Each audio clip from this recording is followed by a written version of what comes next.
بسم اللہ الرحمن الرحیم بسم اللہ الرحمن الرحیم الثانیۃ ان یحتمل ارادۃ خلاف ظاہر من جہت احتمال نصب قرینۃ خفیت علینا۔ بات ہماری کل جہاں سے شروع ہوئی تھی کہ ہمیں اصالت الظہور کے اجراء کی ضرورت کب پیش آتی ہے، تو انہوں نے فرمایا تھا ہمیں اصالت الظہور کے اجراء کی ضرورت اس صورت میں پیش آتی ہے کہ اگر ہمیں یہ احتمال ہو کہ متکلم نے خلاف ظاہر کا ارادہ کیا ہے۔ جب ارادہ خلاف ظاہر کا احتمال ہوتا ہے متکلم کی طرف سے تو ہمیں ضرورت پیش آتی ہے اصالت الظہور کی، اور اس کو جاری کر کے ہم کہتے ہیں کہ نہیں، اس نے خلاف ظاہر کا ارادہ نہیں کیا۔ پھر اگلی بات آئے گی کہ ہمیں یہ احتمال کیوں ہوتا ہے کہ شاید متکلم نے خلاف ظاہر کا ارادہ کیا ہو، یہ احتمال کیوں پیدا ہوتا ہے؟ فرماتے ہیں اس کی دو ہی صورتیں، کوئی تیسری نہیں ہو سکتی۔ پہلی صورت کا ذکر کل ہم نے کیا کہ ہمیں یقین ہے کہ یہاں قرینہ نہیں ہے، لیکن ہم کہتے ہیں کہ شاید غفلت کی بنیاد پر قرینہ رہ گیا ہو، شاید اس کا مقصود ابہام ہو، شاید اس کا مقصود فلان ہو، الی آخری، وہ کل بات ختم ہو گئی۔ دوسری صورت اس کی یہ ہے کہ ہم اس بات کو یوں بیان کرتے ہیں کہ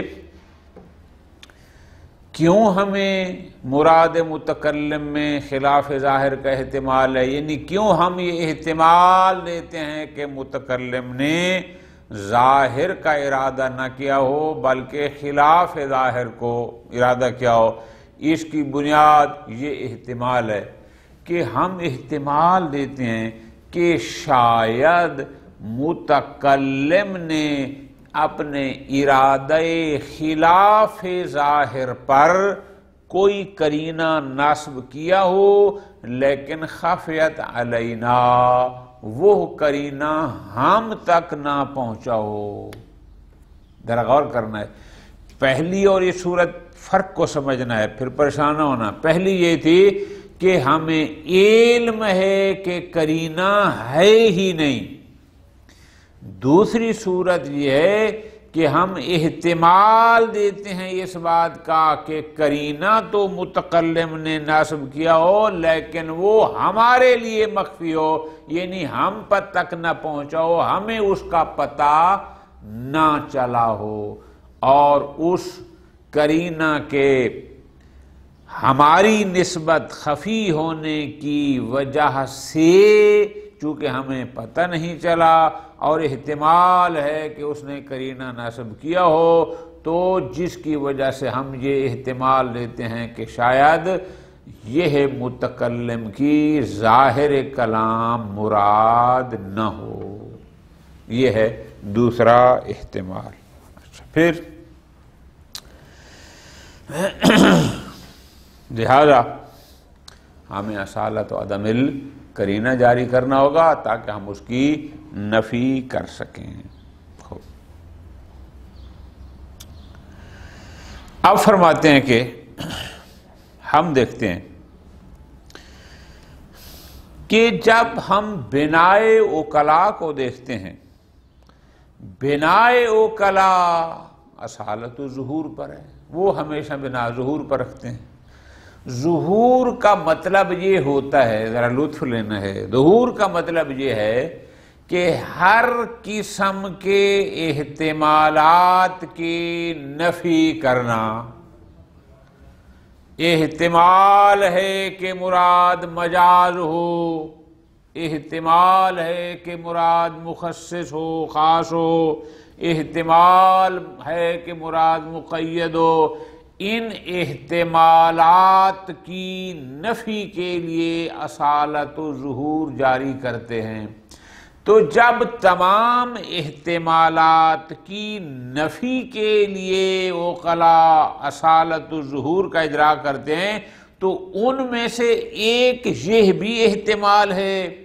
کہ احتمال ہے کہ قرینہ تو ہو لیکن ہمیں اس کا پتہ نہ چلاؤ، تو اس کی نفی بھی اسی اصالت و ظہور کے ذریعے ہو جاتی ہے۔ بس ذرا لطف لینا کہ اصالت و عدم القرینہ موضوع یہ چل رہا تھا کہ بعد نے کہا ہے کہ اصالت و ظہور جاری کرنے کے لیے ضروری ہے، شرط ہے جریان و اصالت عدم القرینہ، یاد ہے نا؟ پھر بعد نے کہا تھا کہ اصل اصالت و ظہور ہے اور اصل عدم قرینہ کی برگشت اصالت و ظہور کی ہے۔ بعد نے فرمایا کہ نہ، اصل عدم قرینہ ہے اور اصالت و ظہور کی برگشت اس کی طرف ہے۔ شیخ مظفر ان دونوں کی نفی فرما رہے ہیں۔ فرماتے ہیں ہم دیکھتے ہیں، خلاصہ یوں کرتے ہیں آسان، بنائے عقلاء صرف ایک چیز ہے، ان کے ہاں ایک ہی اصل ہے اور اس اصل کا نام ہے اصالت و ظہور۔ عقلاء عالم ہر قسم کے احتمال کی نفی کرنے کے لیے اصالت و ظہور جاری کرتے ہیں۔ اگر احتمال آپ دے رہے ہیں کہ شاید احتمال کیا کہ قرینہ ہو اور ہم تک نہ پہنچاؤ، تو جب اصالت و ظہور آ جائے گی اس احتمال کی ہو جائے گی نفی، گویا کہ یہاں کوئی قرینہ ہے ہی نہیں۔ اب جب سرے سے احتمال قرینہ ختم ہو گیا، اصل عدم قرینہ کہاں جاری کریں گے؟ یہ بھی اسی طرح سالبہ بانتفاع موضوع، بھئی احتمال وجود قرینہ ہو تو اصل عدم قرینہ جاری کرنا ہے، جب اصل احتمال وجود قرینہ ہی ختم ہو گیا تو اصل عدم قرینہ کس کے لیے جاری کریں گے؟ اب کوئی کہے کہ جناب ہو سکتا ہے واقع میں قرینہ ہو، شیخ مظفر نے 2 سطروں میں اس کو ختم کر دیا۔ فرماتے ہیں وہ قرینہ کلام پر اثر انداز ہوتا ہے جو ہم تک پہنچا بھی ہو۔ اگر متکلم نے کوئی قرینہ واقع میں لگایا ہے لیکن وہ سامعین تک پہنچا ہی نہیں ہے، سامعین کو اس قرینے کا علم ہی نہیں ہے، ان کو بتایا ہی نہیں گیا، تو واقع میں قرینہ کوئی ہو بھی صحیح تو وہ کلام پر کسی قسم کا اثر نہیں رکھتا۔ کلام میں مؤثر ہوتا ہے ایسا قرینہ کہ جو کلام کے ساتھ سامعین تک واصل بھی ہو، ان تک پہنچا بھی ہو، ان کو پتہ بھی ہو۔ اب واقع میں دل ہی دل میں اس نے ایک قرینہ لگایا ہوا ہے جس کو سامعین تک نہیں پہنچایا گیا، اس قرینہ کی کا اصلاً کوئی اثر ہی نہیں ہے، وہ کلام میں کوئی مضر ہی نہیں ہے، وہ اثر ہی نہیں رکھتا۔ بس اس قرینے کی نفی کی جاتی ہے جو قرینہ واصل ہو، شاید یعنی سامعین تک پہنچا ہو، جو کلام پر اثر رکھتا ہو اور کلام کو وہ قرینہ اپنے مزاج کے مطابق ڈھالتا ہو، ایسے قرینے کی اس نفی کی جاتی اصل عدم قرینہ کے ساتھ، نہ کہ قرینہ واقعی کی، چونکہ وہ تو سرے سے کل عدم ہے، وہ تو گویا کہ ہے ہی نہیں۔ پس شیخ مظفر رحمت اللہ علیہ نے اس کو مختصر الفاظ میں اس بات کو یہاں یوں کلوز کر دیا کہ جناب ہمیں اصالت الظہور کے اجراء کی ضرورت وہاں پیش آتی ہے جہاں خلاف ظاہر کے ارادہ کا احتمال ہو، اور خلاف ظاہر کے ارادہ کا احتمال کب ہوتا ہے؟ 2 صورتیں ہیں، یا یقین ہو کہ قرینہ نہیں ہے لیکن اس نہ ہونا غفلت کی بنیاد پر ہے یا ابہام کی بنیاد پر ہے الی آخری، یا یہ ہے کہ احتمال ہے قرینہ تو ہو لیکن وہ ہم تک نہ پہنچا ہو۔ شیخ مظفر ان دونوں صورتوں میں فرماتے ہیں بنائے اوکلا ہے اصالت الظہور پر، اور اصالت الظہور کا مطلب ہے ہر قسم کے احتمال خلاف ظاہر کی نفی کرنا، اور جب اس کو جاری کرتے ہیں تو پھر یہاں احتمال قرینہ بھی سرے سے نہیں رہتا اگر دوسرے تو یہ بھی سال باب انتفاع موضوع ہے کہ سرے سے احتمال قرینہ تھا ہی نہیں، تاکہ اس کو ختم کرنے کے لیے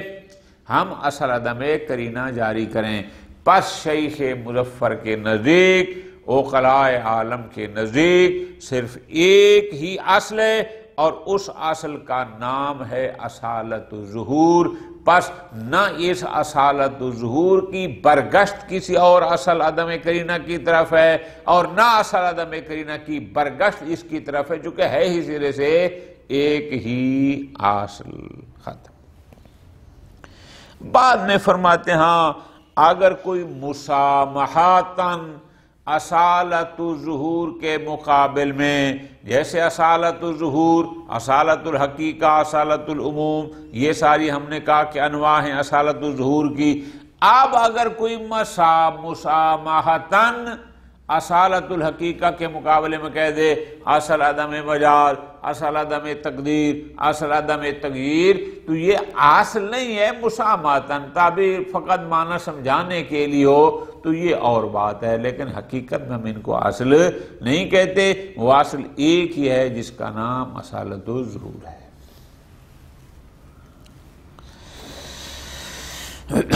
الثانیہ، دوسری صورت کہ جہاں احتمال ہو سکتا ہے کہ متکلم نے خلاف ظاہر کا ارادہ کیا ہو، اس کی دوسری صورت الثانیہ کیا ہے؟ یعنی یحتمل ارادت و خلاف ظاہر، کہ احتمال ہو کہ متکلم نے خلاف ظاہر کا ارادہ کیا ہو۔ اچھا، وہ کس بنیاد پر؟ وہ اس کا احتمال کی وجہ کیا ہو؟ وہ یہ ہے من جہت احتمال نسب قرینہ، اس وجہ سے کہ احتمال ہے کہ متکلم نے کوئی قرینہ ناسب کیا ہو لیکن خفیت علینا، وہ قرینہ ہمارے اوپر مخفی ہو، یعنی اس قرینے کا ہمیں علم نہ ہوا ہو۔ تو احتمال ہے کہ قرینہ تو ہو لیکن ہمیں علم نہ ہوا ہو، پس اس احتمال کی بنیاد پر احتمال ہے کہ شاید خلاف ظاہر کا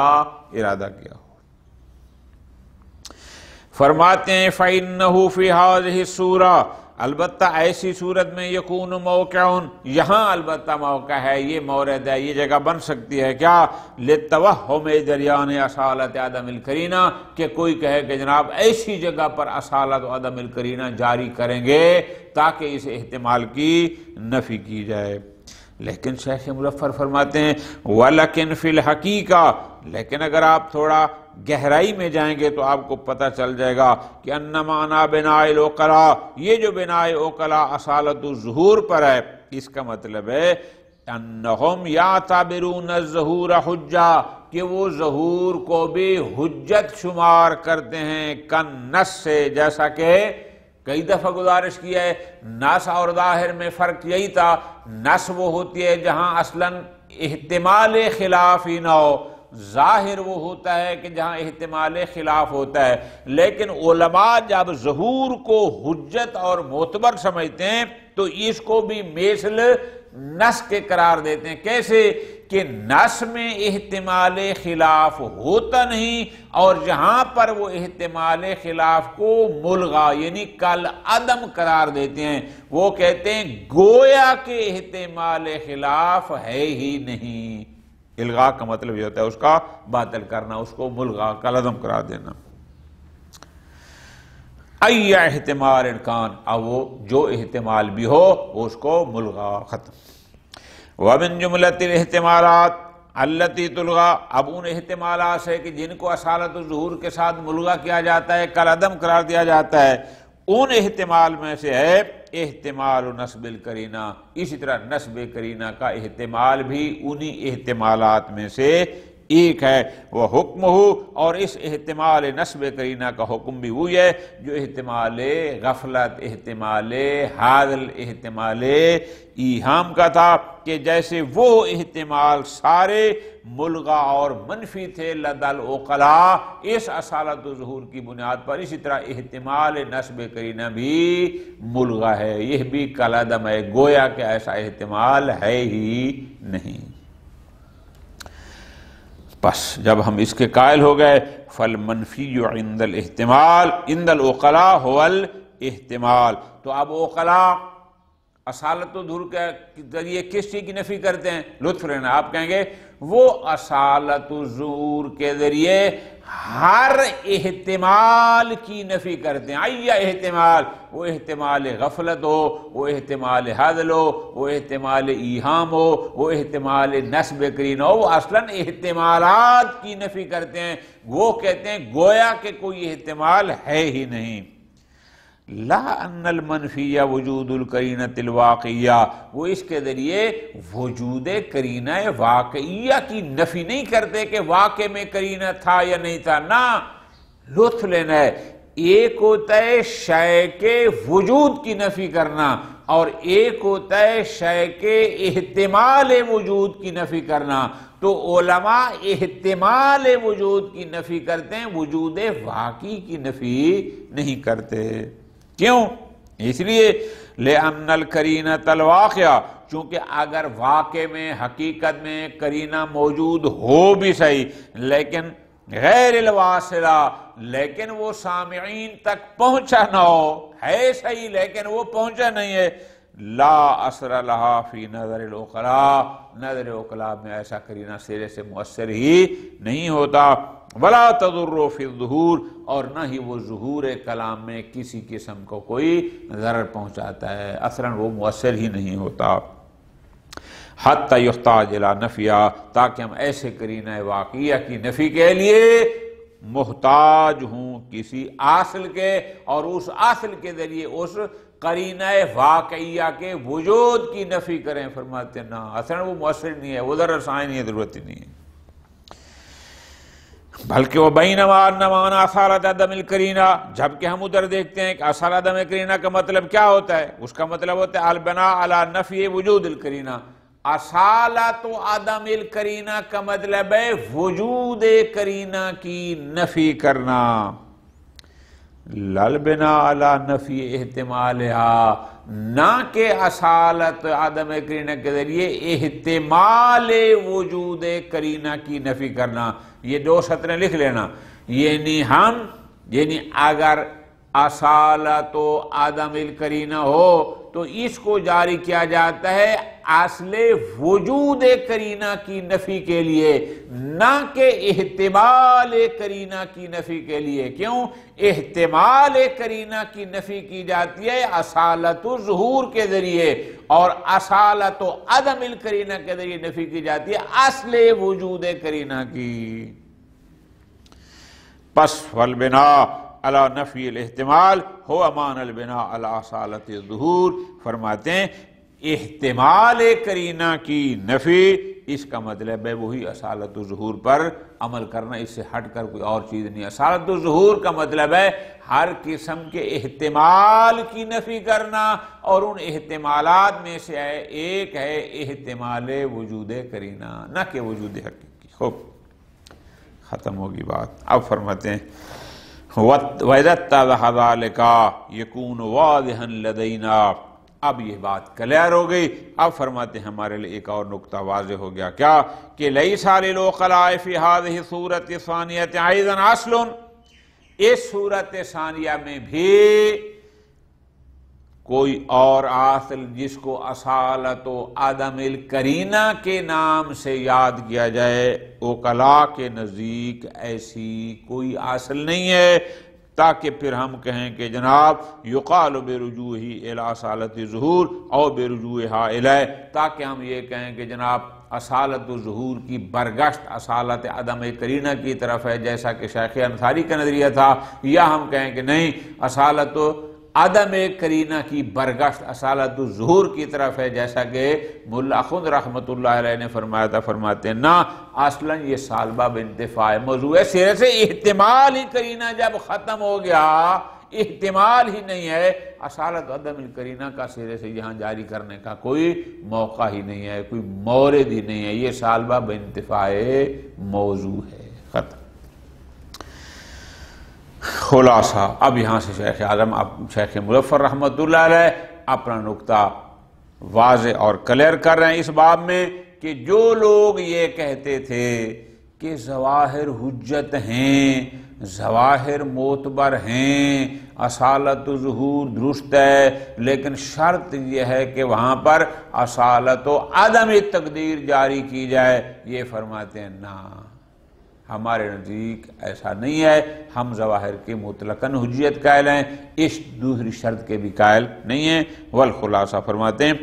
لیس لدى العقلاء الا اصل واحد، عقلاء کے نزدیک فقط ایک ہی اصل ہے جس کو کہتے ہیں اصالت الظہور، بس۔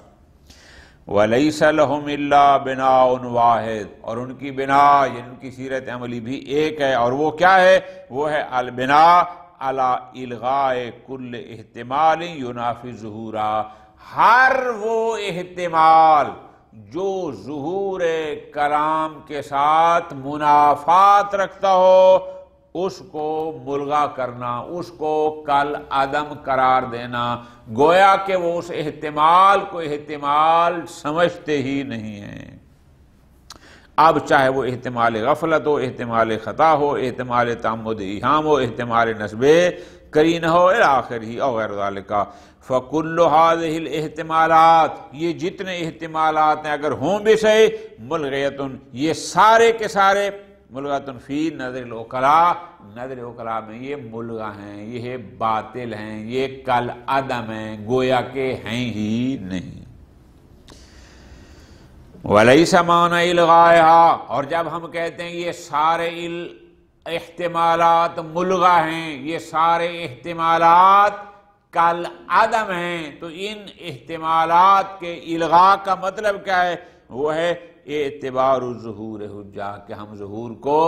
حجت جانیں، کہ ہم ظواہر کی حجیت کے قائل ہوں، اور وہ بھی اس انداز میں کأنہ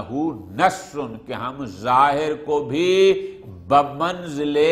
نص کے فرض کریں، اور ہم یہ کہیں کہ جیسے نص میں خلاف ظاہر کا احتمال نہیں ہوتا، یہاں پر بھی گویا کہ ہوتا ہے، لیکن نفی کر کہتے ہیں گویا کہ ملغا ہے، یہاں سرے سے یہاں پر کوئی احتمال خلاف ہے ہی نہیں۔ لا انہو، ہمارے لیے ایسا ہے، یہ ہو گیا ان کا اپنا نظریہ۔ فرماتے ہیں لا انہو ہناک لدى العقلاء، ایسا نہیں ہے کہ عقلاء کے نزدیک دو قسم کی اصل ہیں اور بناءات مترتبہ، ایک کا نام اصالت الظہور ہے، ایک کا نام اصالت عدم نسب قرینہ ہے، اور ایک اصل دوسری اصل پر مترتب ہوتی ہے، اس سے متولد ہوتی ہے۔ نہ، ہمارے نزدیک ایسا نہیں ہے، کما ربما یتوہم، اگرچہ بعض اس کا وہم کرتے ہیں، حتی یکون بعضها متقدم علی بعض اور بعضها یساند بعضا، ہمارے نزدیک ایسا نہیں ہے۔ خوب، ہاں، لا باس بتسمیت الغاء احتمال الغفلہ، البتہ یہ اور بات ہے کہ جب ہم کہتے ہیں کہ اصالت الظہور کے ذریعے تمام احتمالات ملغا ہو جاتے ہیں، اور جب ہم مثلا احتمال غفلت کو بھی الغاء کرتے ہیں، اس کو کل عدم قرار دیتے ہیں، اب اس کل عدم قرار دینے کو اگر نام دیتے ہیں اصالت و عدم الغفلت کا، تو یہ من باب المسامہ ہے، یہ مسامہ فی التعبیر کہلاتا ہے، یہ کوئی اصل بنیادی یعنی ایک مستقل اصل قاعدہ ایسا نہیں ہے۔ یا اسی طرح احتمال قرینہ کی الغاء کو کل عدم قرار دینے کو نام دے دینا اصالت و عدم القرینہ کا، تو یہ بھی من باب المسامحہ یعنی مسامحہ فی تعبیر کہلائے گا۔ اور آگے پھر کہتے ہیں وَلَعَلَّ مَنْ يَقُولُ بِرُجُوعِ اصالت الظہور الی اصالت عدم القرینہ وبالعکس، وہ جو شیخ انصاری نے فرمایا تھا کہ اصالت الظہور کی برگشت اصالت عدم القرینہ کی طرف ہے، یا شیخ آخوند نے فرمایا تھا کہ نہیں اصالت عدم القرینہ کی برگشت اصالت ظہور کی طرف ہے، فرماتے ہیں شاید ارادہ هذا المعنی، شاید ان کی مراد بھی اصل عدم قرینہ سے یہی ہو، یعنی مسامحتاً مسامح فی التعبیر کرتے ہوئے اس نے اس کو نام اصالت و عدم القرینہ کا دے دیا ہو۔ فرماتے ہیں لو کان ھذا مرادوں، پس اگر ان کی مراد یہ ہے یعنی مسامحتاً انہوں نے اس کو نام دیا ہے، مسامح فی التعبیر کرتے ہیں، لکان کل من القول صحیح، تو پھر دونوں بزرگان کی باتیں صحیح ہوں گی، وَلَكَانَ مَعَالُهُمَا واحد، تو شاید اس کا مطلب دونوں کا مقصد ہے کا کوئی خلاف نہ ہوگا۔ تو شیخ مظفر نے آخری سطر میں بزرگان کی کلام کی توجیح کرنے کی کوشش کی ہے۔ وصلی اللہ علی محمد وعلی محمد۔